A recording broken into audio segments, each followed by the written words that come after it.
Tele.tv. El Consejo Nacional de Egresados del Instituto Politécnico Nacional presenta Profesionistas por el Progreso, conducido por Marco Antonio Méndez Cuevas. El panorama político que se plantea de divisionismos, de enconos, no nos sirve. La actual coyuntura que tiene nuestro país exige una medida política a nivel nacional de poder plantearnos de frente las dimensiones que tenemos con esta recesión. La recesión que vivimos actualmente es una recesión que podrá ser peor que la de 1929. Es una recesión que se prevé de grandes consecuencias en materia de empleo, bienestar, salud, economía informal en México. Una nación dividida, una nación polarizada, no es realmente el mejor contexto, ni panorama, ni la circunstancia para podernos plantear cómo vamos a salir adelante de esta enorme complicación que nos plantea la pandemia y la recesión actual.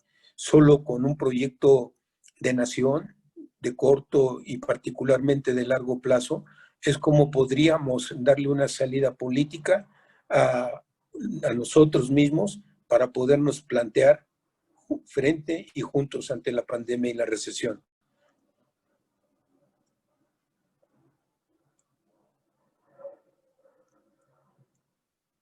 Esa es la idea, ingeniero. En la siguiente lámina planteas una perspectiva de lo que es al año 2040. Podemos ver la siguiente lámina para que nos compartas tus reflexiones al respecto. Sí, cómo no. Aquí, como decía yo en un principio, cómo nosotros podremos entender la 4T. La 4T, pues obviamente tiene un periodo de vigencia sexenal, que es un término constitucional, pero ya estamos viendo que a partir de este sexenio sobreviene de manera natural otro periodo sexenal igualmente constitucional, luego la ventana de oportunidad y después la visión que planteas tú del año hasta el 40.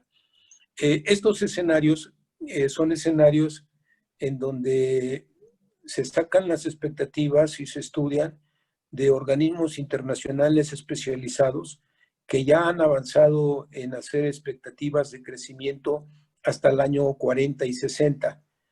Pero también para ver el último periodo se toman las expectativas de crecimiento de otros organismos internacionales especializados en el largo plazo.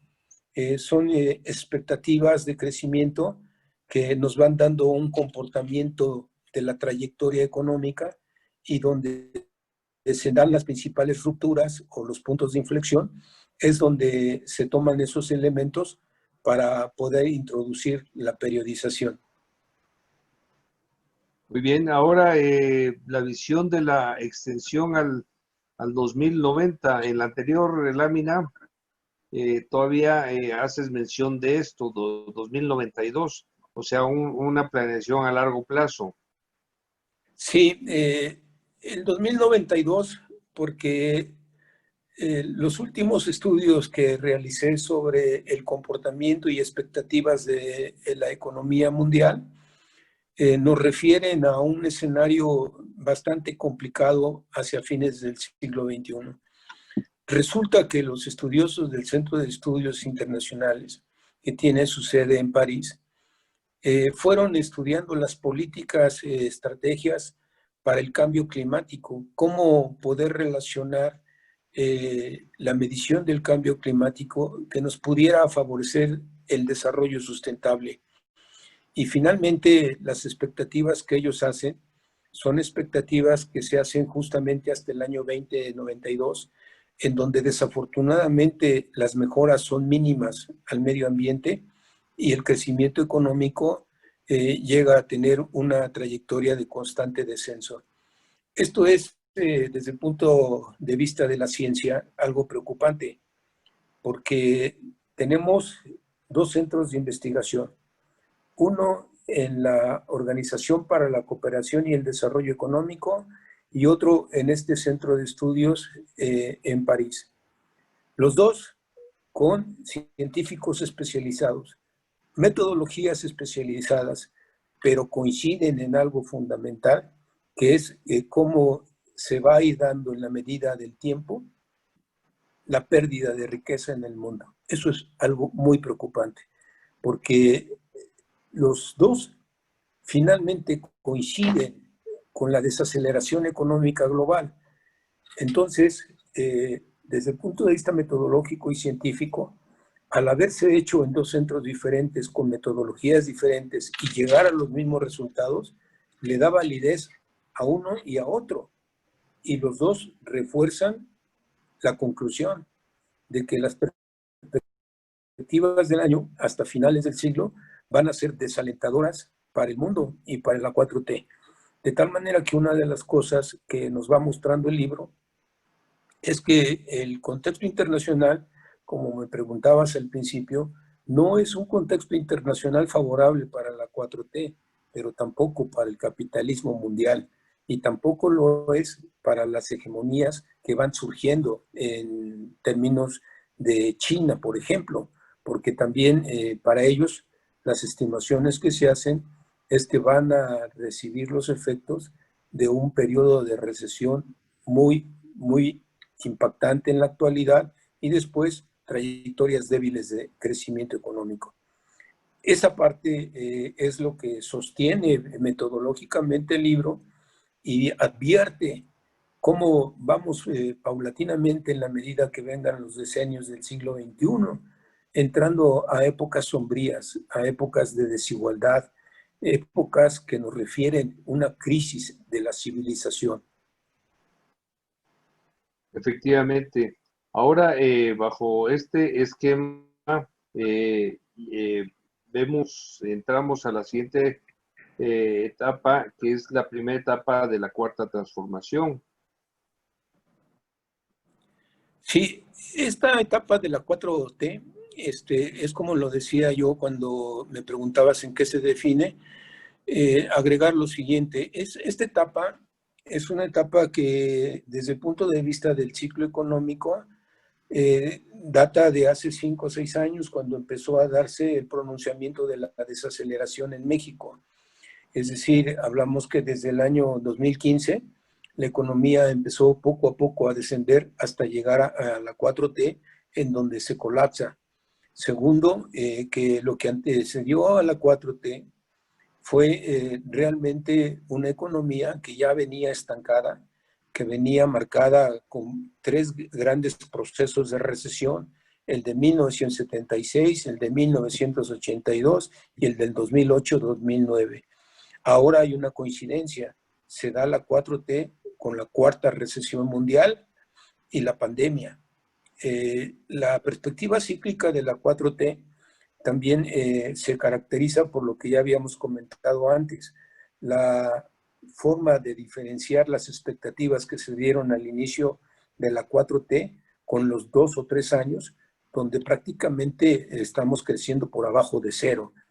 Después, la 4T se va a caracterizar porque la recesión que actualmente nosotros tenemos es muy seguro que se prolongue para el año 2021.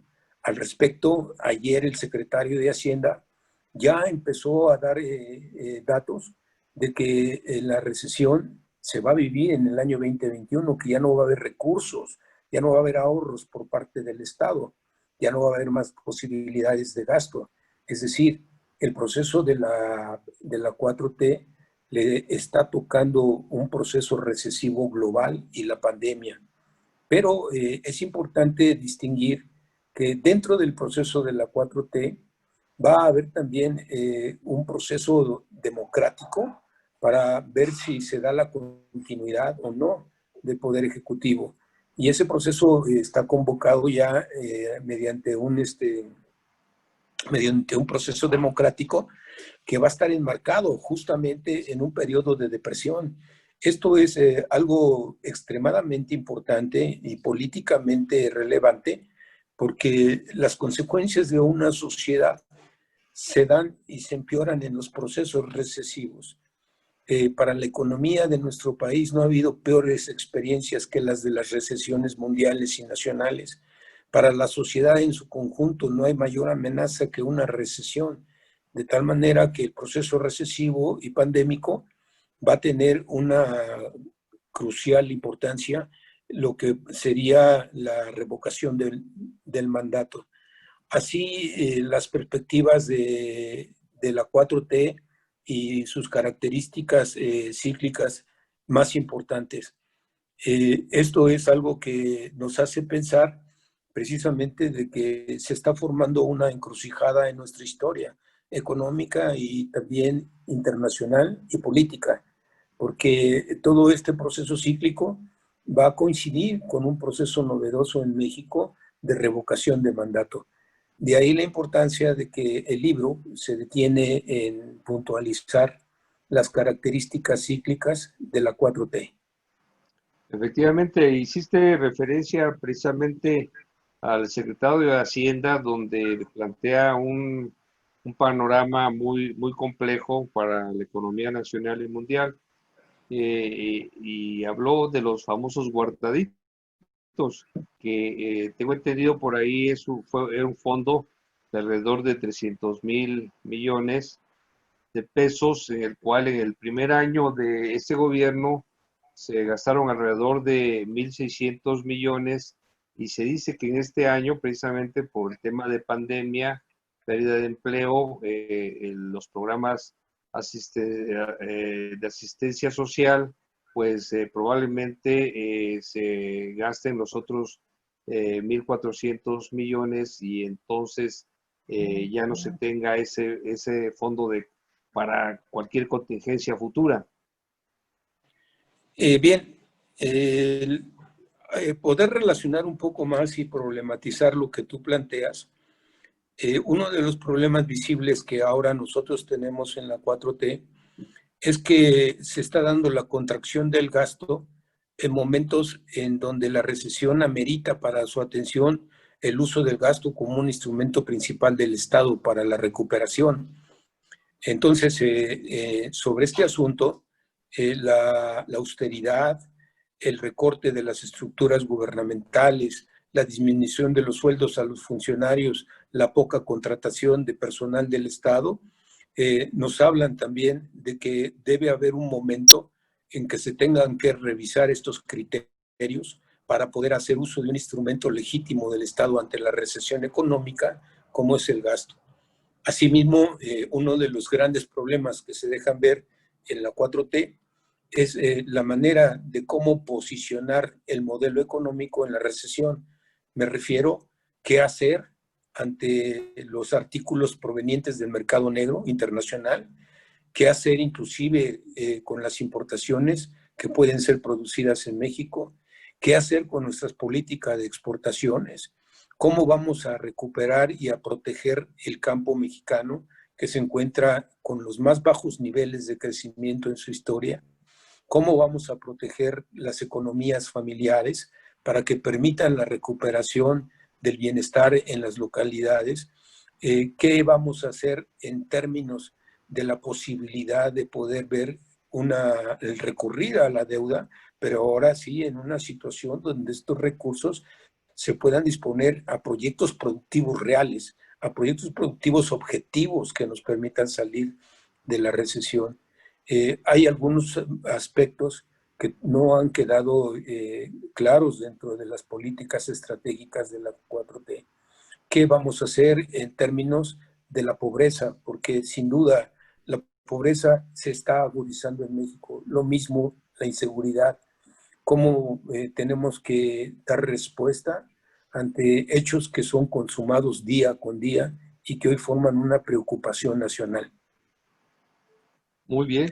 Ahora, la siguiente lámina se plantea precisamente en los umbrales de la cuarta transformación, lo referente a los posicionamientos políticos, y el tema de la polarización. Sí, estos umbrales de la 4T los podemos dividir en dos aspectos. Uno es cómo la 4T cobra sentido, empieza a tomar su camino en la historia de nuestro país, pero tiene el contexto de un umbral que es contradictorio internacionalmente por el deterioro de la economía y el comercio, la recesión y la pandemia global principalmente. Pero en segundo lugar, también por las relaciones de interdependencia que se han dado con los Estados Unidos. La 4T ha vivido un cambio dramático en el contexto de nuestras relaciones con los Estados Unidos. Nuestra economía fue afectada en términos relativamente favorables por el TECMEC, pero también en términos desfavorables porque los capitales, principalmente de la industria automotriz y manufacturera, se retiraron el año pasado teniendo ya proyectos firmados de inversión en distintos estados de México. Se afectaron por las propias declaraciones de campaña del presidente Trump, donde fue ofensiva la visión que tiene de los mexicanos. El propio muro nos habla de lo que ha sido el odio de los norteamericanos y la discriminación contra nosotros. Se nos habla también de la afectación de las inversiones extranjeras que se dieron por la ley que se dio en los Estados Unidos para alentar el regreso de sus empresas transnacionales.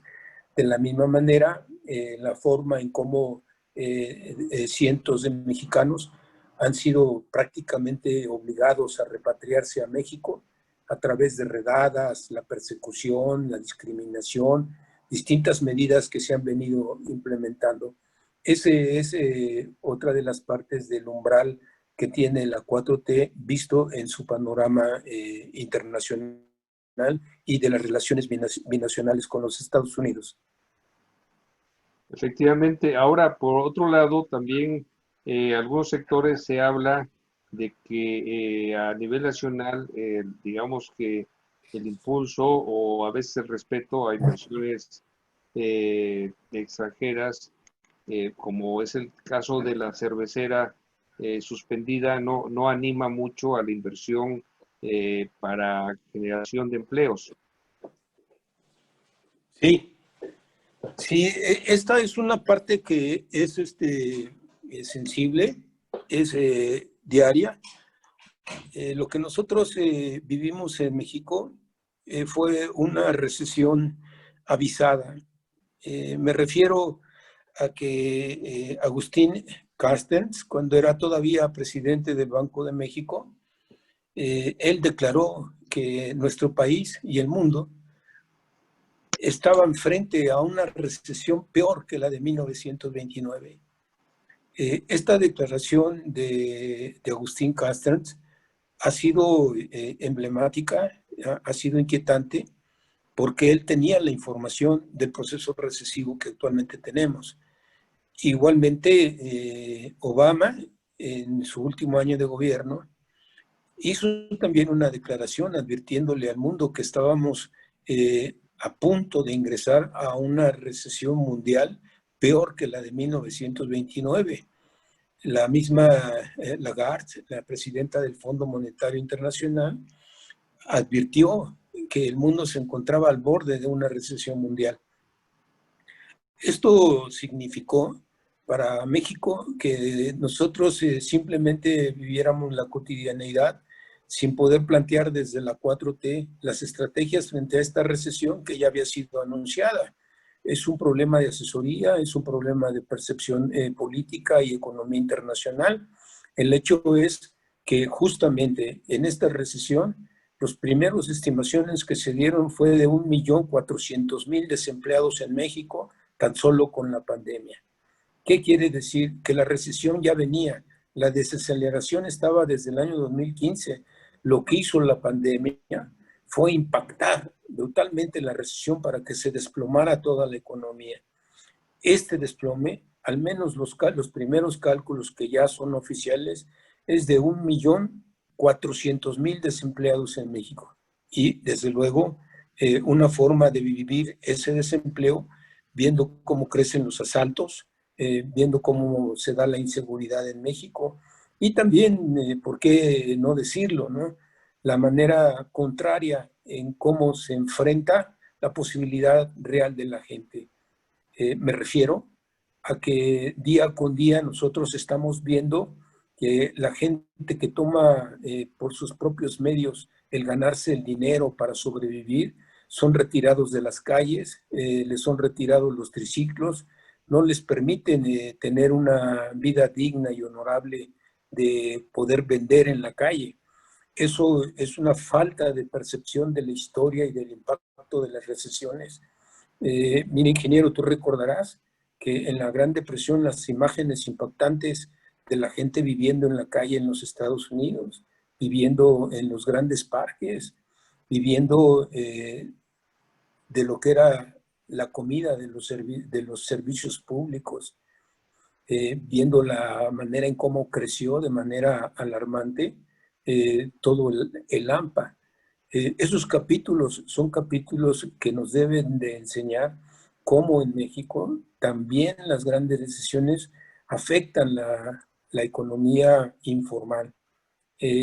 Actualmente es una forma de la insensibilidad, porque lo que se debe de hacer es precisamente lo contrario, someter una iniciativa temporal de ley para ordenar y darle sentido al comercio informal en las calles, tener un control para poder ir viendo cómo se va desarrollando la economía informal, pero finalmente permitiéndole a la gente que se gane la vida y de alguna manera incidiendo el que no se impacte la inseguridad en nuestro país. Sí, efectivamente, por si fuera poco, el tema proteccionista es el tema que ya mencionaste de cierres de empresas que podemos ver en la siguiente lámina, referente al proteccionismo estadounidense, llevándose plantas que ya estaban prácticamente por construirse en el tema automotriz. Así es, nosotros vemos en lo que fueron las relaciones que Trump prácticamente presionó a los directores de las grandes empresas automotrices para que pararan sus proyectos de inversión en México. De alguna manera también presionó para que las grandes manufactureras dejaran nuestro país, de tal forma que todo lo que fue el primer año de la 4T no se ha dicho suficientemente, pero tuvo efectos desfavorables para nuestra economía, las relaciones económicas con los Estados Unidos. Igualmente, nos afectó que los repatriados no tenían la manera de cómo poderse insertarse en el mercado de trabajo. Y por el otro lado, las corrientes migratorias que venían de Centroamérica. Entonces, son aspectos que son desafíos y representan grandes problemas para lo que es el presente y el porvenir de la 4T. Efectivamente, ahora planteas en la siguiente lámina la segunda etapa de fortalecimiento, de reconstrucción, y haces una perspectiva referente a la formación económica o social. Así es. Aquí hay que hacer una consideración, ¿no? Tiene que ver con que el proceso de 4T, de la recomposición del tejido social, tiene que permanecer en México. El sentar las bases de una nueva ética en el Estado tiene que permanecer en México. Pero fundamentalmente la consideración hace ver que la 4T va a ser una etapa, pero a esa etapa tiene que venir una etapa de fortalecimiento del Estado. Tiene que haber una manera de reposicionar aspectos esenciales de nuestra economía y sociedad. En términos de la sociedad, deben de considerar el que sigan de los programas sociales como ejes del estado del bienestar o la economía solidaria, pero particularmente vistos fuera de cualquier visión política, porque precisamente uno de los grandes problemas que tuvimos en el estado de bienestar en México fue cómo se politizaron las políticas de bienestar, precisamente en la captación de votos, en el control político. Esto no puede ser ya. Los planes de desarrollo deben de ser estrictamente evaluados, deben de ser llevados objetivamente en tal manera que nos permita llegar a otra etapa donde todos los planes productivos puedan verse configurados. De tal manera que esa etapa que hay, que es intermedia entre la 4T y el bono de bienestar, es decir, el año de 1930, serían 6 años definitivos en el comportamiento de la formación social, del Estado y de la economía, que nos permitirían ir encontrando pues un sentido a la recuperación. El problema que nosotros tenemos es que hasta donde se prevén las expectativas económicas, las tasas de crecimiento económico que se van a dar en el segundo periodo no van a ser superiores al 2.5%. Eso es delicado, porque de alguna forma nos hablan de que va a continuar el crecimiento mediocre que se dio en México. Y este crecimiento mediocre entonces ya rebasaría a los 40 años. Estaríamos entrando prácticamente ya a lo que sería un medio siglo con un comportamiento estancado de la economía en donde se reprodujeron los principales desórdenes y deterioro social. De ahí que es importante ver en el contexto de la 4T cuál podría ser ya su porvenir y tener en consideración ese porvenir en un nivel de crecimiento que no es significativo y con el crecimiento del desempleo, la pobreza y los problemas sociales. Sí, también planteas en la siguiente lámina el tema referente a los comparativos entre grandes regiones como Estados Unidos, Unión Europea, China y en América. Una ventaja de productividad es el bono, el famoso bono demográfico, que obviamente ese se va deteriorando con el tiempo. Pues sí, ciertamente una de las aportaciones que se dan en el libro es la relación que se da en nuestra historia y la 4T con el mercado y la economía mundial. Desde el punto de vista de la academia y nosotros como egresados del Politécnico, lo que tratamos de contribuir es poniendo nuestros conocimientos para que den una perspectiva más objetiva de lo que es el contexto global y el contexto de la 4T. Es una obra académica que explica cómo se dan esas relaciones con los procesos económicos y comerciales de Estados Unidos, de China y Europa, pero también explica cómo en América Latina y México se van dando contextos particulares, de tal forma que hablar de lo que sería el porvenir en la etapa que viene es precisamente poner el contexto internacional y nacional y principalmente la trayectoria del crecimiento económico. Entonces, es una obra que desde esa perspectiva aporta a la 4T, es una obra que abona para la comprensión de nuestra historia y que nos acerca a los desafíos que se tienen en el futuro. Ahora el crecimiento tecnológico que planteaste en la siguiente lámina, pues es muy importante para esta tercera etapa de una como ventana de oportunidad. Sí, aquí hay que ver que las coyunturas que uno ya puede prever en términos globales nos hablan de ventanas de oportunidad en términos demográficos, pero también en términos de la ciencia y la tecnología. Me explico de esta forma, que la ciencia y la tecnología se prevé que en la década de los 30 y en el próximo sexenio va a tener avances e innovaciones asombrosas. De hecho, ya se empieza a configurar el siglo XXI en los 20 años que vienen como un siglo de adelantos asombrosos en materia de innovación científica.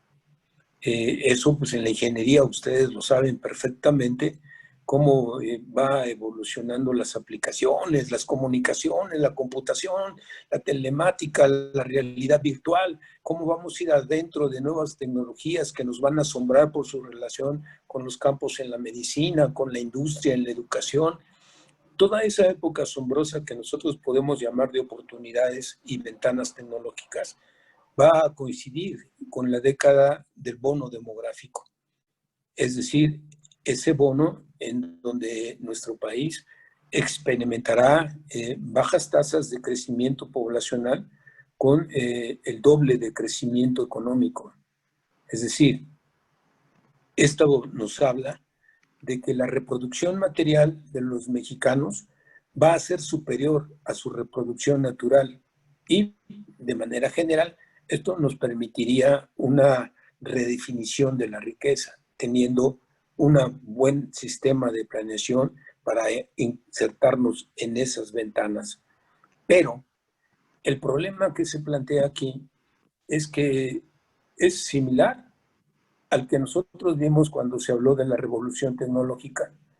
En 1982, el paradigma en materia de ciencia, tecnología e ingeniería se conformó a raíz de la nueva revolución tecnológica.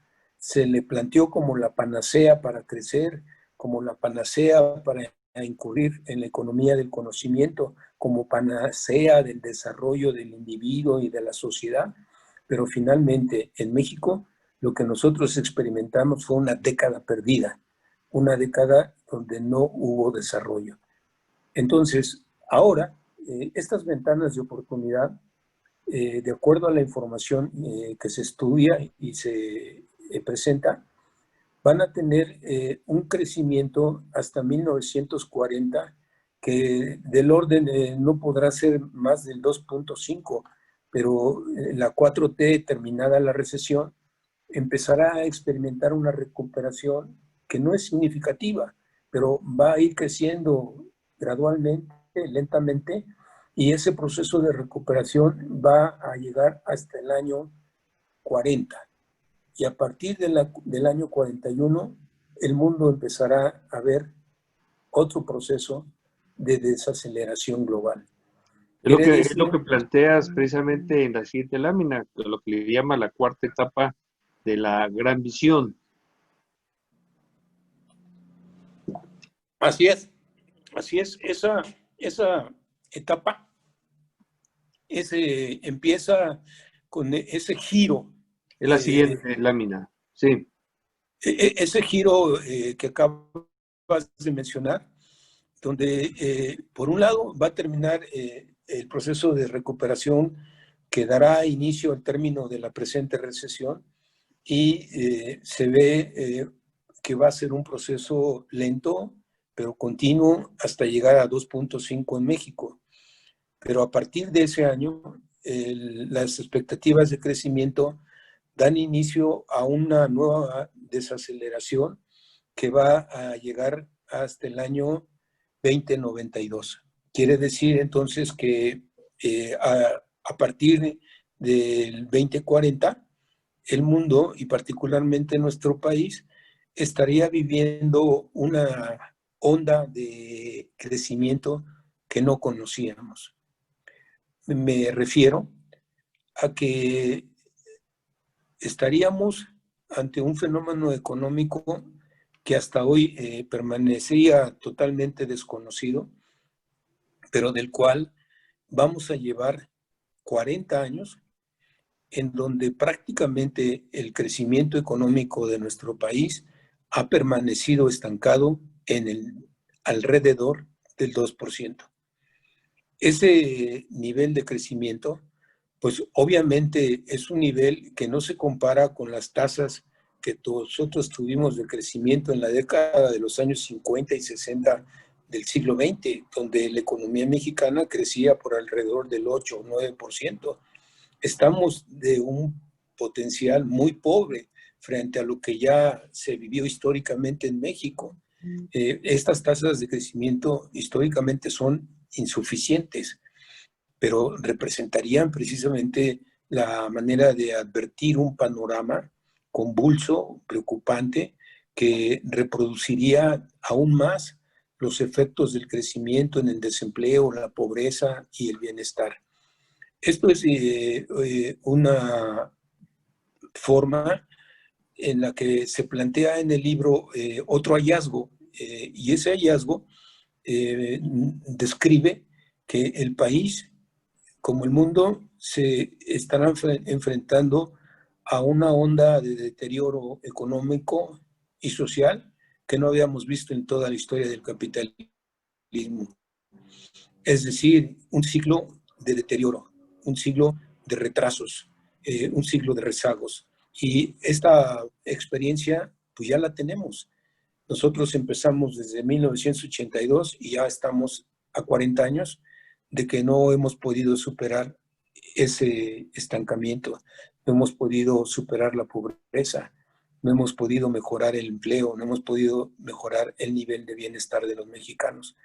Esto es un asunto importante para la 4T, es un asunto importante para los nuevos gobiernos, que vean que desde el Politécnico abonamos y aportamos a la ciencia y a las preocupaciones de los proyectos nacionales y en particular de la 4T.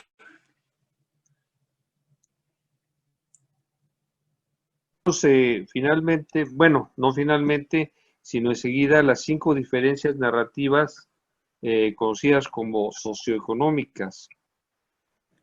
Sí, son las que te comentaba hace un momento, que son los 5 panoramas que hicieron este grupo de expertos internacionales, ponderando las cuestiones de enfrentar el cambio climático para mejorar el medio ambiente y la sustentabilidad. Pero en ninguna de estas 5 realmente se ve pues un mejoramiento favorable o considerablemente positivo para el medio ambiente. El mundo, por el contrario, las distintas estrategias que ellos suponen que se asumen en cada escenario, prosperan de una manera favorable, abierta, y finalmente los 5 escenarios concluyen en uno, que es que puede mejorar ligeramente el medio ambiente, pero el crecimiento económico no.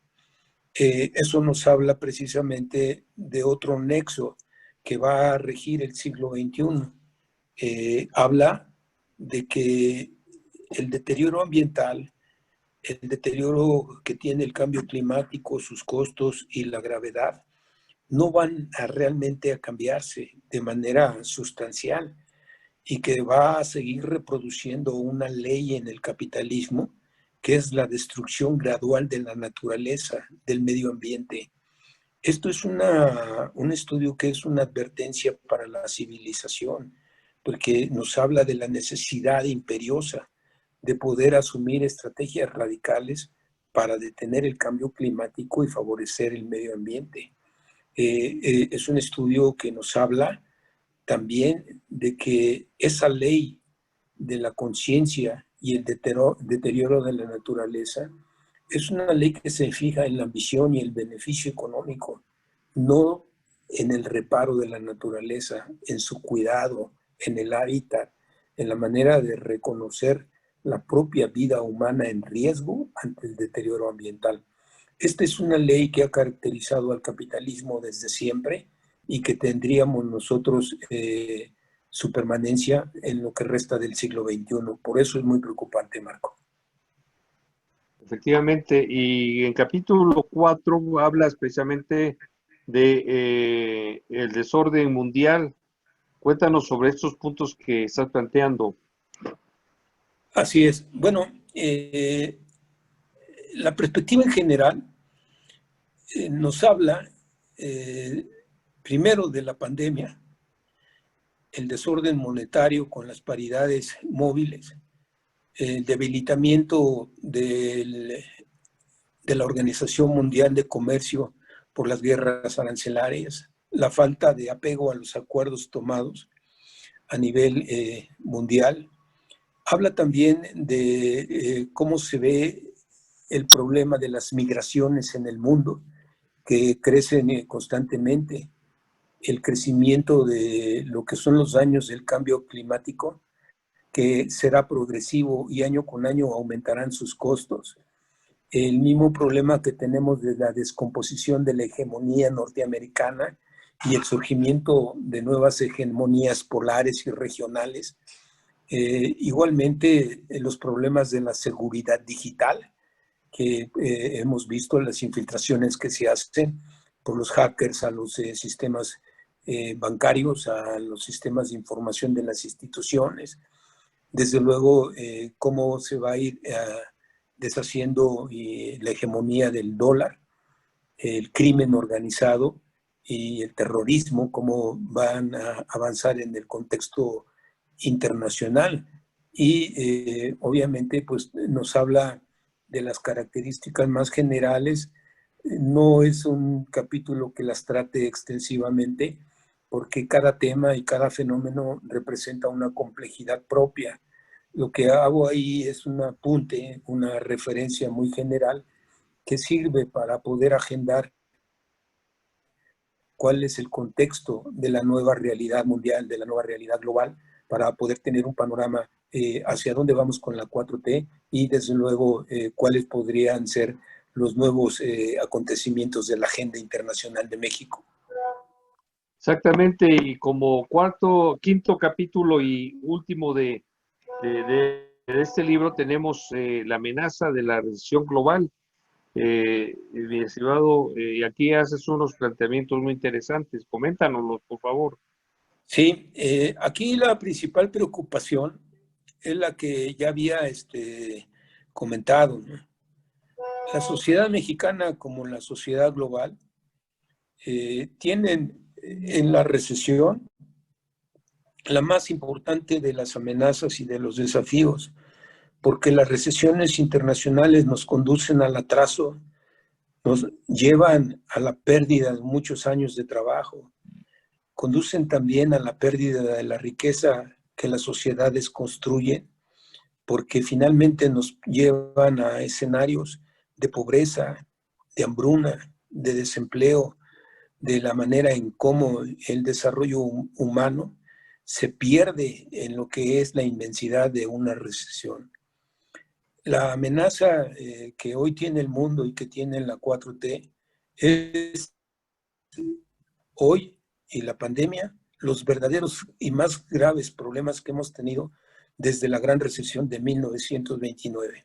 Y fíjate, ingeniero, que hablando de 1929, estamos a escasos 10 años de conmemorar los 100 años de la Gran Depresión de 1929.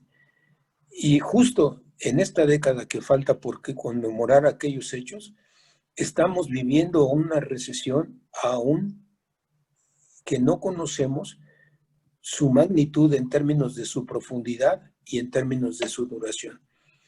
La profundidad, ya sabemos que de manera alarmante en el primer semestre de este año caímos a tasas de menos 18%, un nivel que no se había experimentado en México desde la Gran Depresión de 1929. Ya nos habla de la gravedad que tenemos de esta recesión, nos habla de los grandes problemas que se van a dejar venir en términos de inseguridad, de desempleo y bienestar.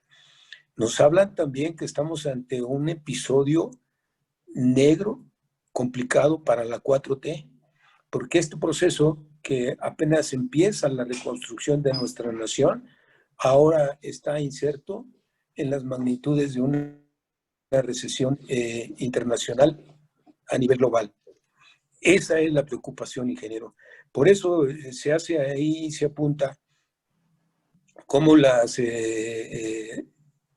recesiones se han presentado desde 1970, cuáles han sido sus causas y por qué la amenaza representa hoy el signo más importante para la 4T. Sigue la siguiente lámina, por favor. Ya terminamos con eso. Ahora, mi estimado Juan Daniel, para cerrar el programa, bajo este esquema tan, digamos, preocupante para la economía, no solamente nacional, sino mundial, para romper los paradigmas que has mencionado, ¿qué plantearías tú para que podamos, digamos, como nación, sortear estas grandes dificultades que se presentarán en el futuro cercano, mediano y lejano? ¿Qué rumbos del planteamiento económico actual de la 4T tendrían que ser, digamos, redireccionadas o modificadas para que todo esto pueda ser un instrumento de superar todas estas dificultades que se prevén? ¿O consideras que con las actuales políticas llevadas por la 4T podamos sobrepasar esos obstáculos? Pues realmente tu pregunta encierra todo un proceso de reflexión muy profundo y además obligado. Pero yo creo que principalmente lo que nosotros tenemos que plantear de forma inmediata es un foro que nos haga entender como mexicanos el problema que representa la recesión y la pandemia. Todos perdemos. Las generaciones todas lo viven. El problema es que ahora nosotros estamos inmersos en un debate nacional que mantiene dividido al país. Una sociedad dividida ante la envergadura de estos problemas realmente no tiene una posibilidad de sobrevivir que amplíe sus horizontes de progreso. Esto es muy importante. No hay peor lección para los pueblos que su división ante la pandemia, ante la política económica y ante la Gran Depresión. Segundo, no obstante las magnitudes de este problema, sí tenemos foros apropiados, como lo de la Cámara de Diputados y de Senadores, que pueden llamar a México a un foro reflexivo sobre el presente y el futuro de nuestro país. Eso sería el medio indicado. Y en ese foro, escuchar las propuestas de los empresarios, nuevos proyectos de inversión que nos permitan enfrentar la recesión, nuevas ideas que nos permitan compaginarnos como mexicanos. Y desde luego que eso amerita una reforma constitucional al Sistema Nacional de Planeación Democrática. Esa reforma ahora podrán decirme que es ideal, porque plantea ver el futuro, la agenda que tenemos a nivel internacional como la agenda nacional. La recesión y la pandemia en su conjunto modificaron las agendas y este contexto debe de ser visto de forma diferente. Voy a poner un ejemplo. La reforma constitucional a la educación superior se hizo meses antes de que apareciera la pandemia. Los efectos de la pandemia en la educación han puesto en crisis todo el sistema educativo que se tenía presencial. Se requiere de nuevas maneras de cómo se puede abordar ahora la pandemia. Igual en México. En México, la agenda y los problemas que nosotros tenemos son complejos, pero no hay nada más complejo que nosotros podamos ver las alternativas que como nación tenemos. Y esas formas son cómo vamos a insertar nuestra economía y sociedad ante un ambiente recesivo, cómo llevar las relaciones de inversión con el exterior, el comercio, las finanzas, el orden monetario, los aranceles, qué vamos a hacer para proteger la economía, cómo alentar las economías desde las comunidades. Se puede hacer. Cárdenas, nuestro general, le tocó ese mundo convulso en su periodo. Y por eso ha sido un gran estadista, porque tuvo la manera de cómo insertar a nuestro país en ese contexto. Es decir, tenemos historia, tenemos estadistas que nos han hecho ver dificultades iguales a las que estamos viviendo, pero la necesidad de un proyecto nacional debe de ser discutida particularmente por el primer capítulo, de poner las diferencias, de poner el encono, de poner el ataque. Esta manera ahora ha resultado totalmente nefasta para poder enfrentar el presente. Alternativas las tenemos, formas de verlas las tenemos. Hablar desde el punto de vista académico, que no estamos viendo de una manera bien llevada, que toda esa forma de restricción del gasto, que es el principal elemento que hay para enfrentar una recesión, esté en contradicción con los problemas. Esto no puede seguir. Estamos viendo la forma en cómo se retrae la inversión privada, tampoco puede seguir. ¿Qué es lo que se tiene que hacer desde el punto de vista de la inserción en la desaceleración global y cómo tenemos que recuperar los mercados internos? Y eso es precisamente la manera en que nosotros podemos darle viabilidad y salir adelante de la pandemia y la recesión. Bien, sí, planteas temas muy importantes como la unidad nacional, el evitar el segmentar a la sociedad en términos generales, la confianza en las instituciones, y consideramos en ese sentido que probablemente ahí nuestra dirigencia nacional, nuestra máxima dirigencia nacional tenga que cambiar un tanto el discurso que hasta esas fechas ha traído para generar esa confianza en todos los sectores y un mensaje de la unidad a todos los niveles.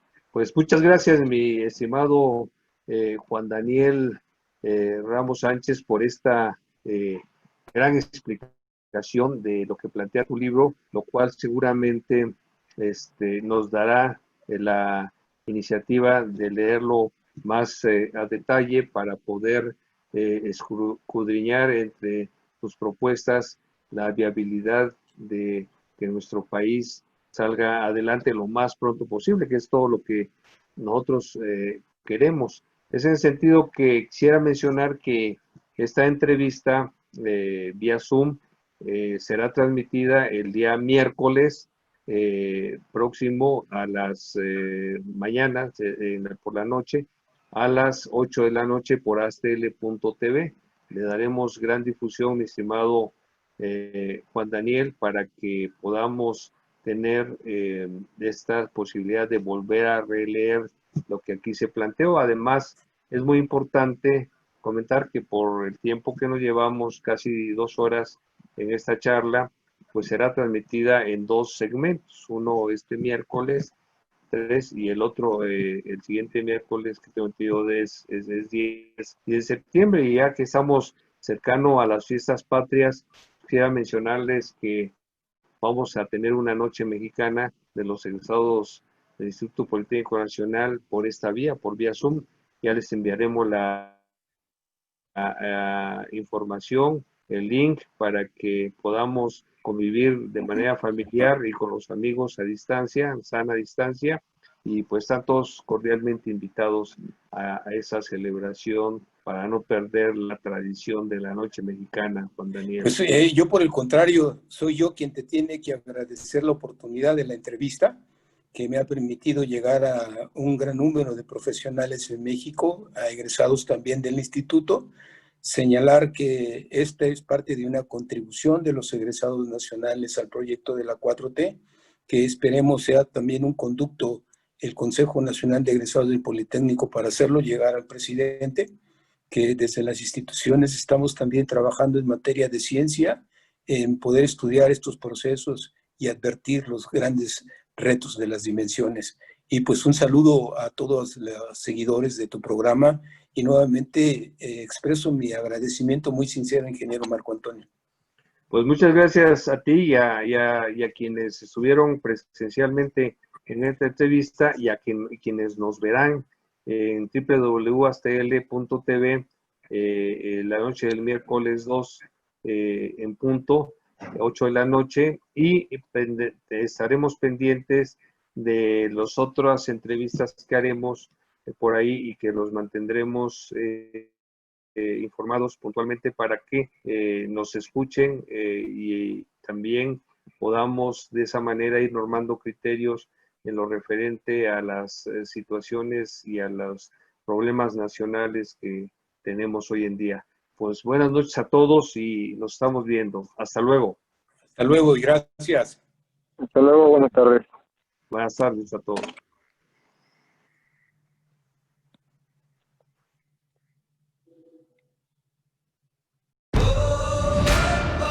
Astele.tv